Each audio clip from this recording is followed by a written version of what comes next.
नमस्कार, आप हमें इस प्लेटफॉर्म यूट्यूब के श्री कृष्ण ट्यूटोरियल चैनल पर देखना शुरू कर चुके हैं। आज से हम इस चैनल पर नई शुरुआत नए लक्ष्यों को भेदने के लिए कर रहे हैं, जो कि बिहार के परीक्षाओं जैसे बिहार एसएससी, बिहार दरोगा, बिहार पुलिस के लिए प्रैक्टिस सेट है। तो आप भी इसमें सहयोग करें, जैसे चैनल को सब्सक्राइब, शेयर और लाइक। और हाँ, सुझाव कमेंट बॉक्स में अवश्य दें ताकि सकारात्मक सुधार हो सके और हम आपके हित में और बेहतर कर सकें। तो चलिए शुरू करते हैं प्रश्न संख्या 1 से।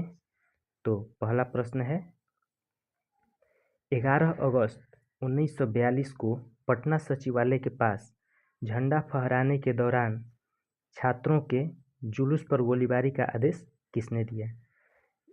Option A M G Hallett, option B W G Archer, option C Taylor, option D W H प्रूफ्स। इसका उत्तर कमेंट बॉक्स में दें। इसका उत्तर होगा डब्ल्यूजे आर्चर। चलिए इसके बारे में कुछ अन्य महत्वपूर्ण जानकारी प्राप्त करते हैं। डब्ल्यूजी आर्चर जो था वह पटना सचिवालय यानी कि पटना के जिला मजिस्ट्रेट था। 11 अगस्त 1942 को भारत छोड़ो आंदोलन हुआ था।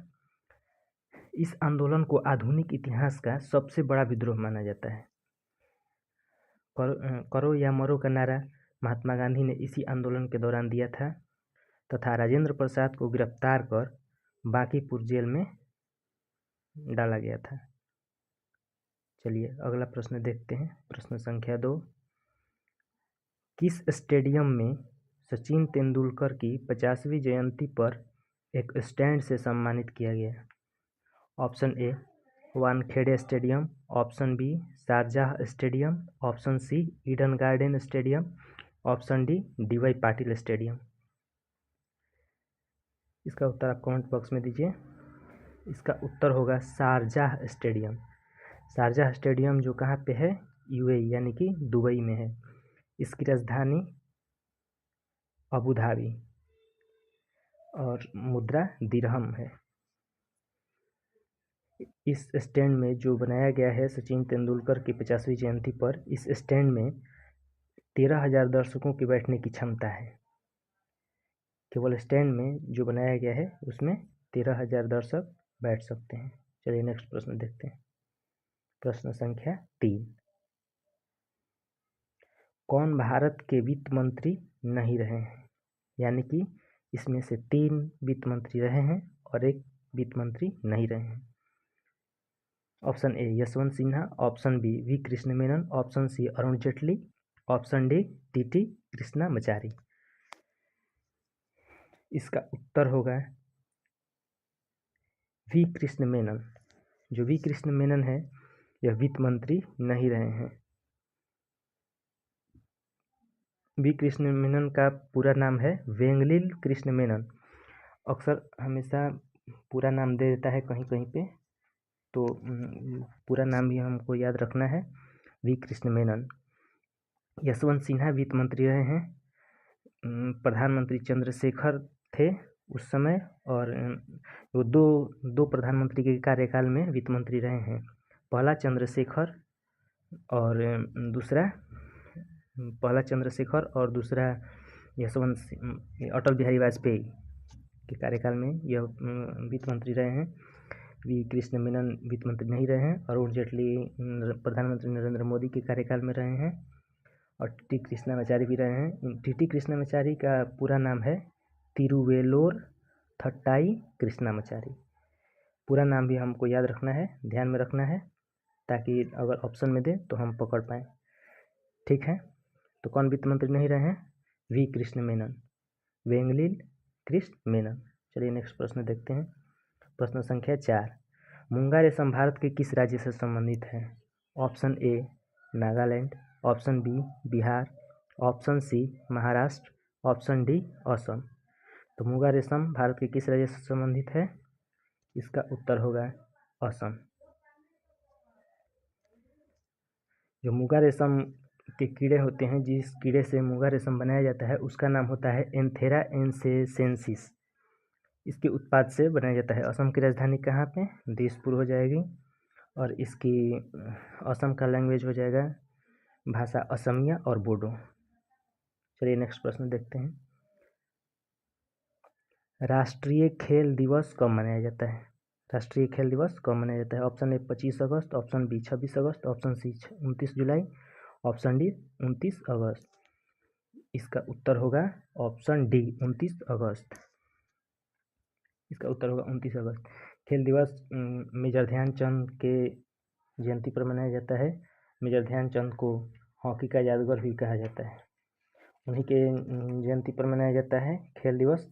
और यह खेल दिवस 29 अगस्त 2012 से मनाया जाता है। 29 अगस्त को कब प्रारंभ हुआ था? 2012 में। चलिए अगला प्रश्न देखते हैं। प्रश्न संख्या 6। माई लाइफ इन डिजाइन पुस्तक का अनावरण किसने किया?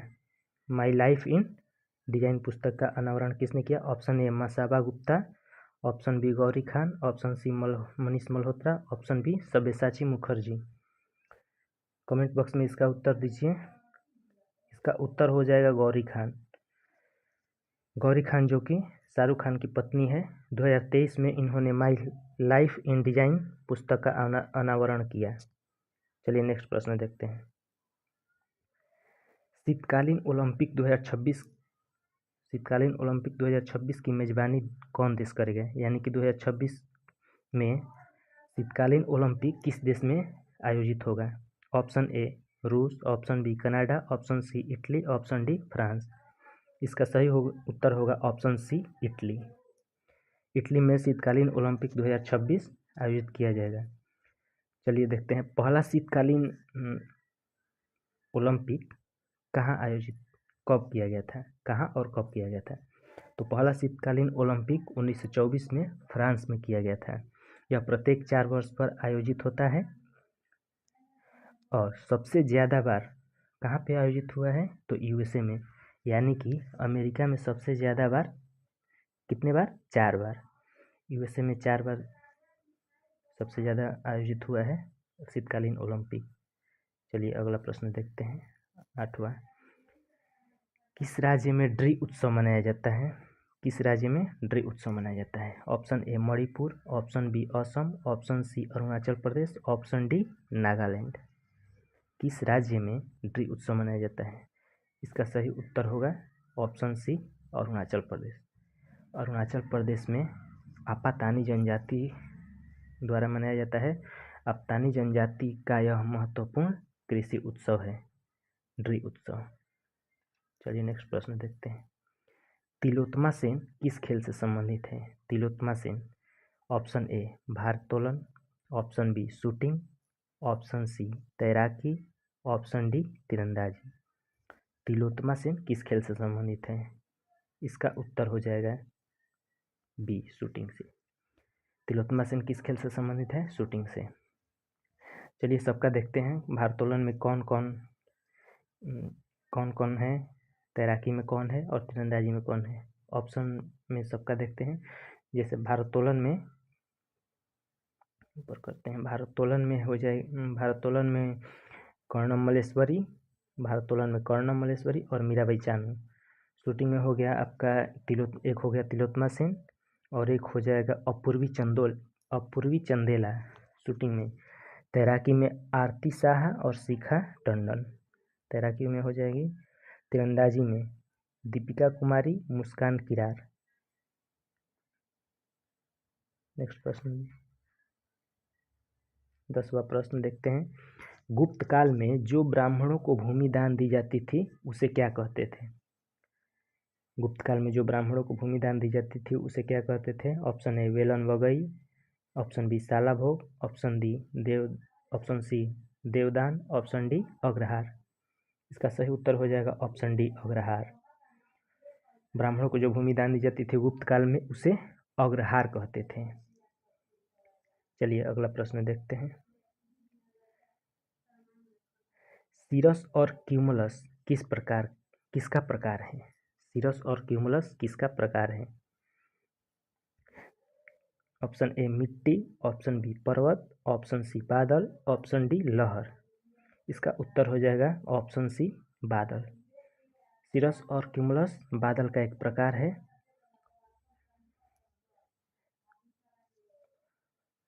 सिरस जो होता है वह घुंघराले या रिश्तेदार बादल होता है। क्यूमुलस जो होता है वह ढेर बादलों का ढेर या समूह में रहता है। और इसका एक और प्रकार होता है स्ट्रेटस। स्ट्रेटस इसका और एक प्रकार होता है स्ट्रेटस। यह चादरें या परत प्रकार का होता है, मतलब चादर जैसा बिछा हुआ होता है या परत जैसा होता है। चलिए अगला प्रश्न देखते हैं। तीसरे जैन तीर्थंकर कौन थे? तीसरे जैन तीर्थंकर कौन थे? Option A Rishabhanath, option B Ajitnath, option C Shambhavnath, option D Sumitnath. इसका सही उत्तर हो जाएगा option B Shambhavnath, sorry option C Shambhavnath.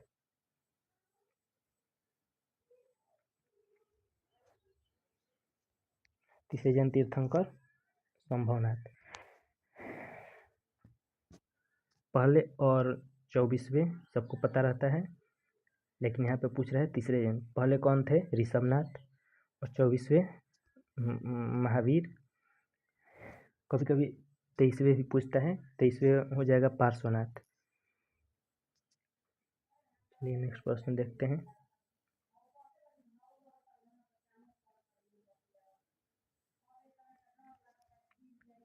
17वीं सदी में किस गुरु ने दारा सिकोह को आश्रय दिया?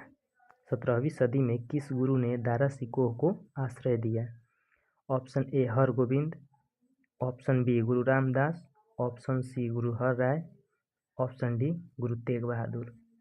इसका सही उत्तर होगा ऑप्शन सी गुरु हर राय। गुरु हर राय ने दारा सिकोह को आश्रय दिया था।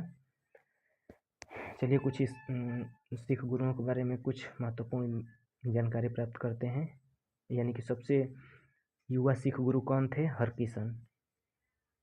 सबसे युवा सिख गुरु हरकिशन थे। और अमृतसर का संस्थापक गुरु रामदास। अमृतसर का संस्थापक कौन थे? गुरु रामदास। नेक्स्ट प्रश्न देखते हैं। अगस्त 1514 में पटना में अकबर ने किसे पराजित किया? पटना पर आक्रमण किया था। उस समय अकबर ने किसे पराजित किया था? Option A Daud Khan, option B Aziz Kolat, option C Munim Khan, option D Jamal Khan. इसका सही उत्तर हो जाएगा ऑप्शन ए दाऊद खान। दाऊद खान को पराजित किया था। और दाऊद खान को अकबर ने जब पराजित किया तब मुनीम खान को बंगाल और बिहार का गवर्नर नियुक्त किया। दाऊद खान जो अफगान सरदार था इसको पराजित किया और मुनीम खान को बिहार और बंगाल का गवर्नर नियुक्त किया अगस्त 1574 में। किसने? अकबर ने।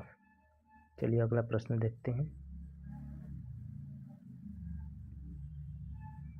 अशोक का कौन सा शिलालेख एक गांव के भू राजस्व में रियायत का उल्लेख करता है? यानी कि कौन सा शिलालेख यह बताता है कि एक गांव की भू राजस्व में छूट के बारे में? ऑप्शन ए लुम्बिनी का स्तंभ, option B Sarnath, option C Girnar, option D Sanchi. इसका सही उत्तर होगा ऑप्शन ए लुम्बिनी का स्तंभ, जिसमें 87.87%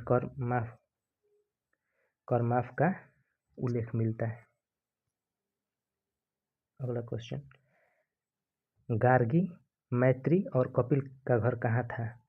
option A Vidisha, option B Ujjain, option C Pataliputra, option D Mithila. इसका सही उत्तर होगा ऑप्शन डी मिथिला। मिथिला के थे इस गार्गी, मैत्री और कपिल। मिथिला को तिरहुत भी कहा जाता है। चलिए नेक्स्ट प्रश्न देखते हैं। बिहार में बहुतायत में पाया जाने वाला सिक्का किसके बने होते थे? ऑप्शन ए सोना, ऑप्शन बी चांदी, ऑप्शन सी सीसा, ऑप्शन डी तांबा। इसका सही उत्तर होगा ऑप्शन बी चांदी। बिहार में बहुतायत में चांदी के सिक्के पाए जाते थे।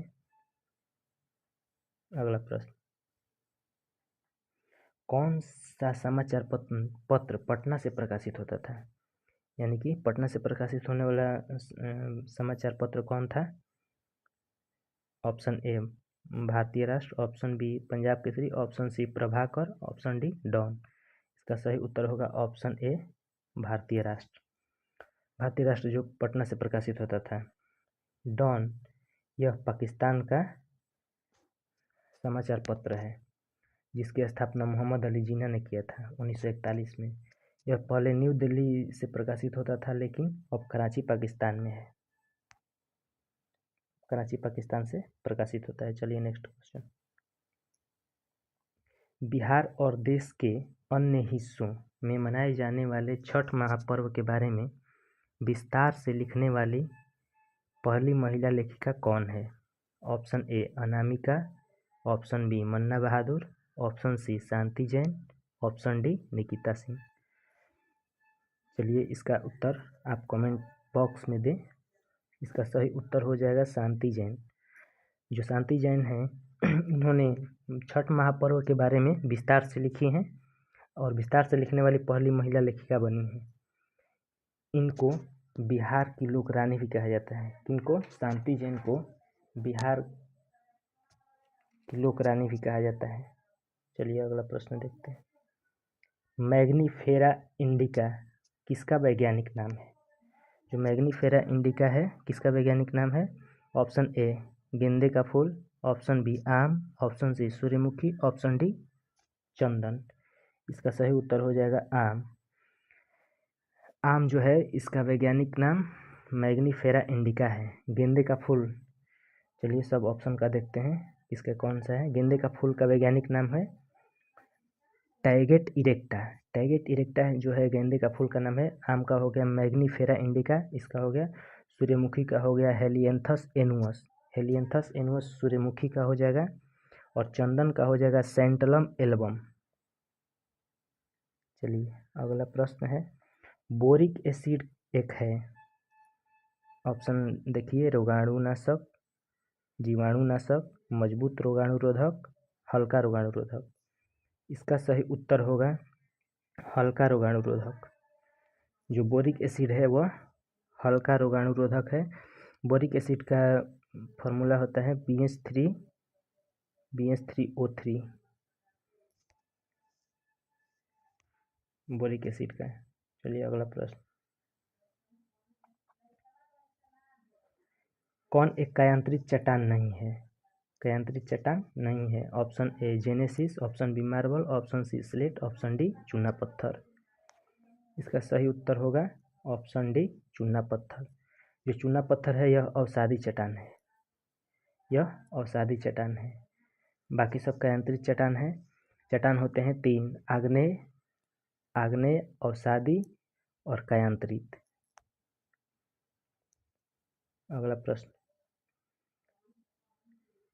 फूल के सबसे आंतरिक भाग को क्या कहा जाता है? फूल के सबसे आंतरिक भाग को क्या कहा जाता है? ऑप्शन ए पुंकेसर, ऑप्शन बी पिस्टिल या स्त्री केसर, ऑप्शन सी पंखुड़ियाँ, ऑप्शन डी बाह्यदल। इसका सही उत्तर होगा ऑप्शन बी स्त्री केसर या पिस्टिल इसको कहा जाता है। पिस्टिल जो स्त्री केसर हो 3 भागों से बना होता है। वह वर्तिकाग्र, वर्तिका और अंडाशय, ये 3 भाग से मिलकर पिस्टिल या स्त्री केसर बना होता है। तो फूल के सबसे आंतरिक भाग को क्या कहा जाता है? पिस्टिल या स्त्री केसर। चलिए अगला प्रश्न पर 24 नंबर। निम्नलिखित में से कौन कूलाम प्रति सेकंड के तुल्य है? Option A farad, option B ohm, option C volt, option D ampere. तो बताइए कौन कूलाम प्रति सेकंड के तुल्य है? इसका उत्तर होगा एम्पियर। एम्पियर जो है वो कूलाम प्रति सेकंड के तुल्य है। फैराड किसका एसआई मात्रक है? धारिता का। जो फैराड है वह धारिता का एसआई मात्रक है। ओम जो है प्रतिरोध, रेजिस्टेंस, ओम का एसआई मात्रक है ओम। वोल्ट किसका एसआई मात्रक है? विद्युत विभव का है। तो कूलम प्रति सेकंड एम्पियर का है। अगला प्रश्न। श्वसन पथ के किस घटक को वॉइस बॉक्स भी कहा जाता है? वॉइस बॉक्स भी कहा जाता है श्वसन पथ के किस घटक को? ऑप्शन ए ग्रास नली, ऑप्शन बी कंठ नली, ऑप्शन सी श्वास प्रणाल, ऑप्शन डी श्वास नली। तो वॉइस बॉक्स किसको कहा जाता है? वॉइस बॉक्स ये हो जाएगा आपका कंठनली को वॉइस बॉक्स कहा जाता है। चलिए, तो आज के लिए बस इतना ही। होमवर्क में क्वेश्चन आप लोग हम 2 दे रहे हैं, जैसे दोनों का फुल फॉर्म बताना है। सीटी स्कैन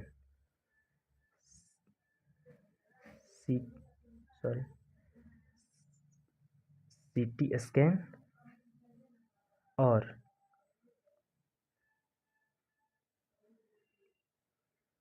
MRI, ये दोनों का फुल फॉर्म आपको कमेंट बॉक्स में बताना है। MRI और सीटी स्कैन का फुल फॉर्म। धन्यवाद।